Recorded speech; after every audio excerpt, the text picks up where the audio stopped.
Hello, hi guys! Magandang hapon sa inyo lahat. This is Jim Babasagara channel, a faith healer, also mata reader. So ngayong hapon na tingnan natin na nagsasabihin sa iyo ng ating mga gabay. This is a weekly gabay for the month of October 18 hanggang October 24 for the sign of Cancer. So, Cancer, welcome to my channel. Ano kayang messages, advices, and spirit guides ang ating masasagot for today's video? Kano naman kayang energy or kaganapan sa buhay ng mga Cancerians ang ating mahagilap? So, guys, this reading is a journey lamang, hindi lahat makaka-resonate. Kunin lamang po makaka-relate sa inyo and comment down below kung kaninong energy ang ating nasagap. And of course, maraming salamat sa walang sawang pagsuporta sa aking channel. Lalong-lalo na hindi nag-i-escape ng odds na way pagpalain kayo ng Diyos at may kapal, siksik-liglig nag-uumapaw ay manumbalik sa inyo. Diba?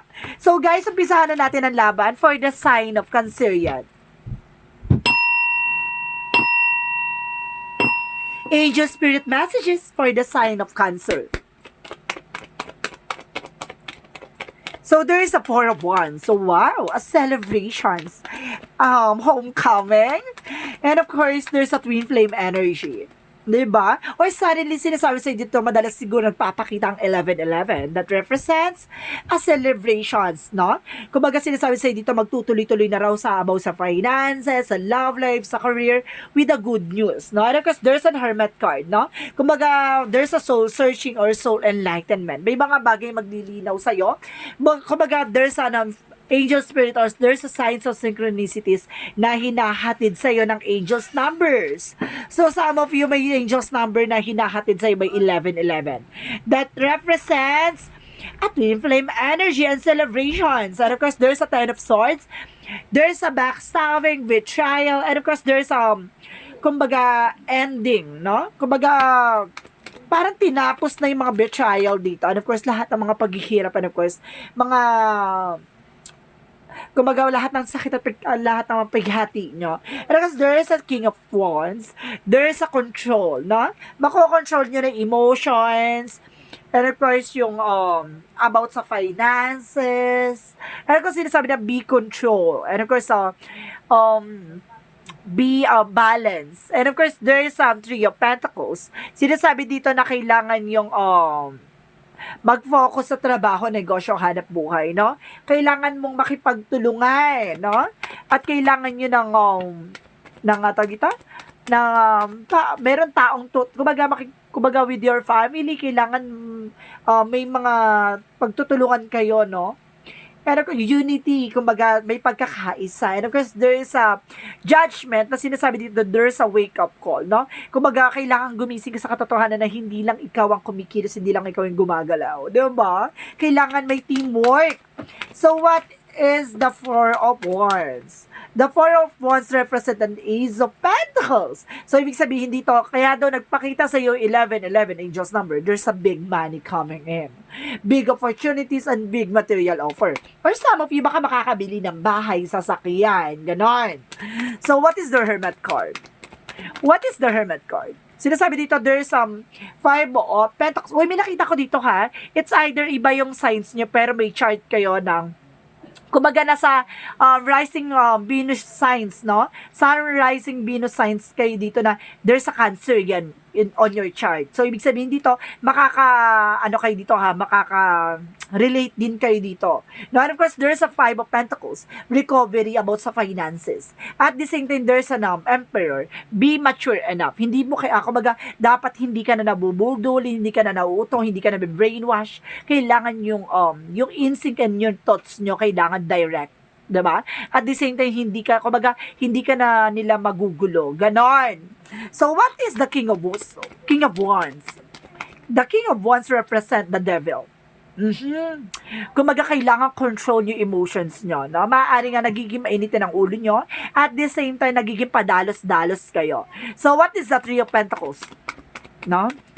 What is the Three of Pentacles? There's a Four of Pentacles. Protect your power, protect your energy. So, sinasabi dito, kailangan nyo mag-budget, no? Kailangan nyo mag-focus sa negosyo, trabaho, hanap buhay nyo, or padagdagin ang resource of income. So, what is the Judgment?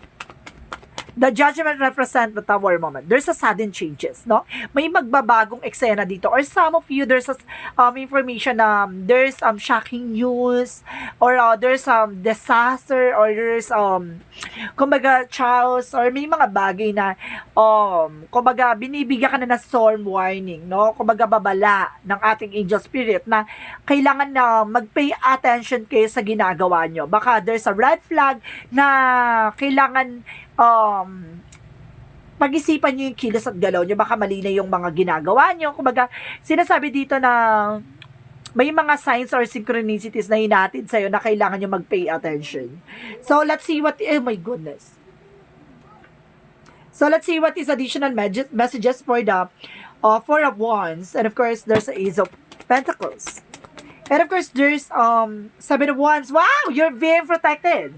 So, sinasabi na protektado ka, diba? And safe na safe ka. So, sinasabi dito na maaaring pagdating sa love life, career, finances, and you are being protected. And of course, there's a big money, big opportunities, and of course, big offer na ibibigay sa'yo ng ating mga angel spirit. Kumbaga, there's a butterfly, or some of you, there's kumbaga there's butterflies, no?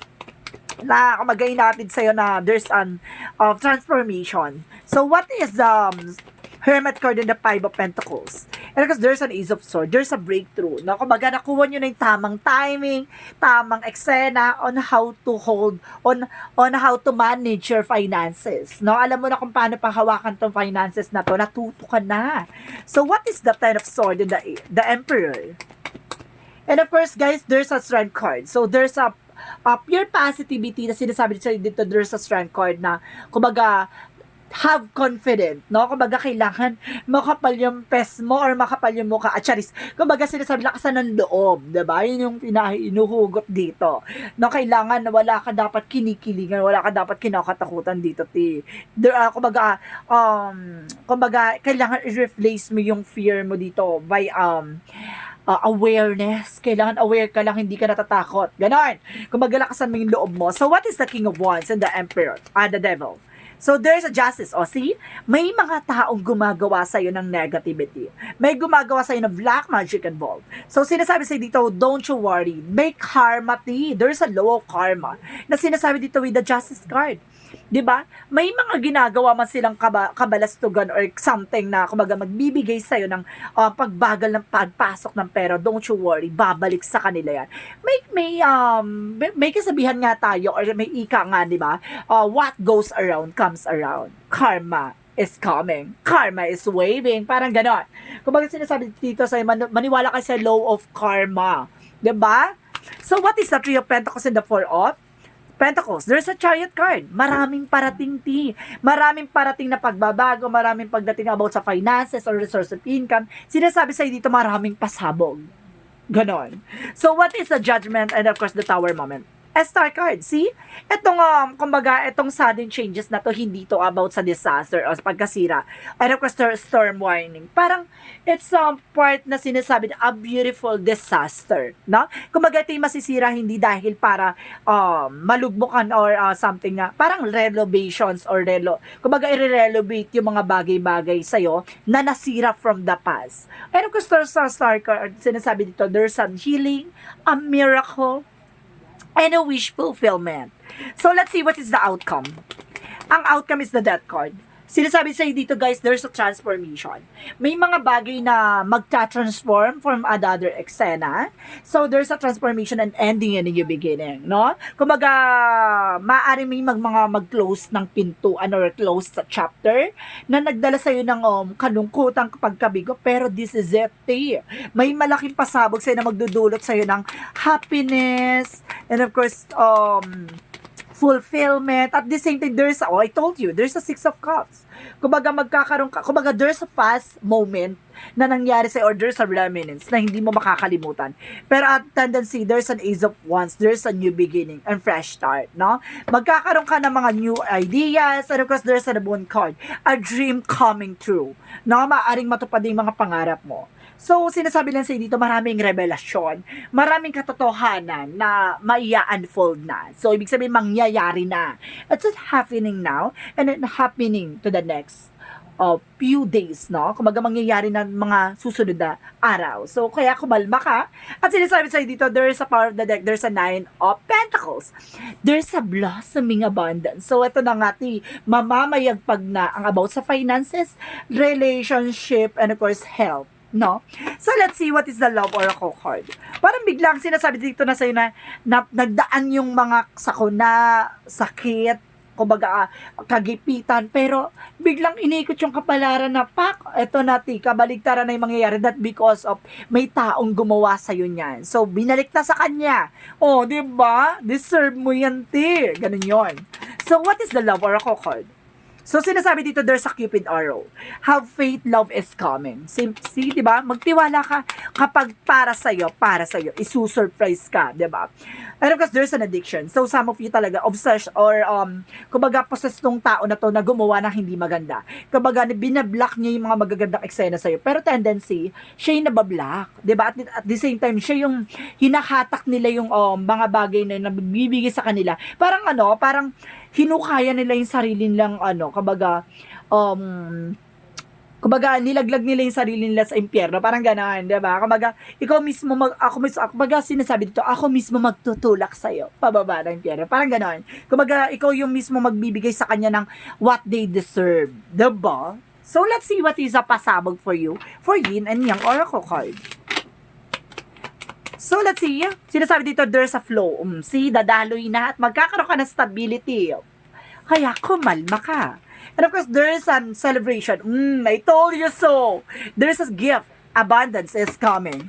So, let's see what is additional messages. And of course, there is a clarity. Magkakaroon ka ng mental clarity. And of course, there's a third eye. Some of you may kakayanan kang masilip or makita yung mga bagay-bagay.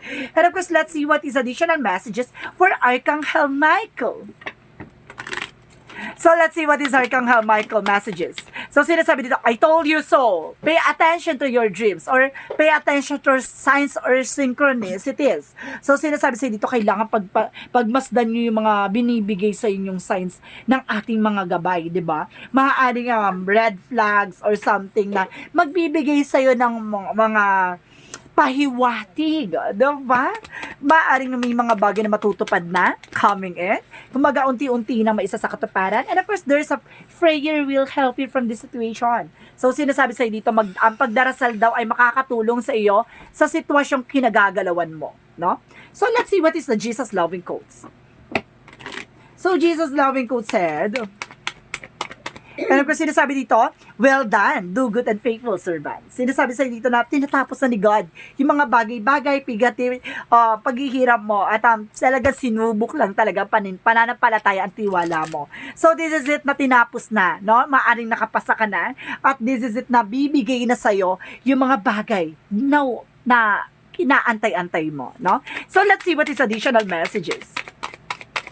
And of course, there's weight of the world, no? Boundaries, let go. Kumbaga, binigyan ka na ng boundaries ni God, binigyan ka na ng, parang tinimbang niya yung tiwala at takot mo. Pero tendency, nandun ka pa rin yung pananampalataya, diba? Doon talaga niya binasi yung blessing na ipagkakaloob niya sa'yo dahil sa tiwala, pananampalataya, at sa, kumbaga, pusong pagmamahal mo sa Kanya, di ba? Kumbaga sa dami mong pinaghirapan, pero pinatili mong kumakapit ka pa din sa Kanya. Ano kasi nasabi dito, there's a courage, no? Kumbaga, ini-encourage ka dito na kailangan mong i-replace ang iyong fear to confidence, no? Kumbaga, sinasabi dito, kailangan mong humarap sa takot at pangamba mo. So, what is Archangel Raphael? Archangel Raphael says, unconditional joy. Maaari nga minsan na marami tayong pinanguhugutan ng kaligayahan, di ba? Kumbaga sa simpleng bagay lang, marunong tayong mag-appreciate. So, ibig sabihin dito may mga bagay na nagbibigay sa iyo ng importansya at the same time happiness, no? Kahit na maliit na bagay na yan, yun ang pinakamalaking bagay para sa iyo. So, let's see what is your chakra. At the same time, there's a destiny. So, ibig sabihin dito, mangyayari ang mangyayari. And because there's a guilt. Maraming nagagalit sa'yo, maraming naiinggit sa'yo. So, some of you talaga na, sa bagay, di ba? Kahit naman sino, hindi natin mapiplease yung mga ganyang tao, di ba? So, let's see what is, Baka maaaring nangutang sa iyo to or pinautang ka pero hindi mo nabayaran or hindi mo nahulugan or something na nangutang to sa iyo na kumbaga hindi mo pinautang, tendency nagalit sa iyo. So what is the angel's number? There's a 00, no? So sinasabi dito, I am creator. So ibig sabihin dito, maaaring ikaw ay makakagawa ng paraan o ikaw ay makakagawa ng way, no? Para maging asensado at maging maganda ang buhay mo. So let's see, 000 represent you are one with the Creator and there are no limits to what you can achieve. You can have ability to create something new and incredible in your lifetime here on earth. So, ibig sabihin dito, walang limitado sa'yo, kayang-kaya mong kabugin at kayang-kaya mong gumawa ng bagay na kumaga pag galing sa puso mo, magagawa mo. So, what is the messages of life? Messages of life is an I connect with the heaven. So sinasabi dito guys, there's a today, I turn inwards and connect with the heavens within. From this place of peace, I can see that situation I have resented is actually an idea and opportunities to work on inner self. I understand that as such an experiences are necessary for my growth. Thus, I accept such situations and now live each day in serenity. See?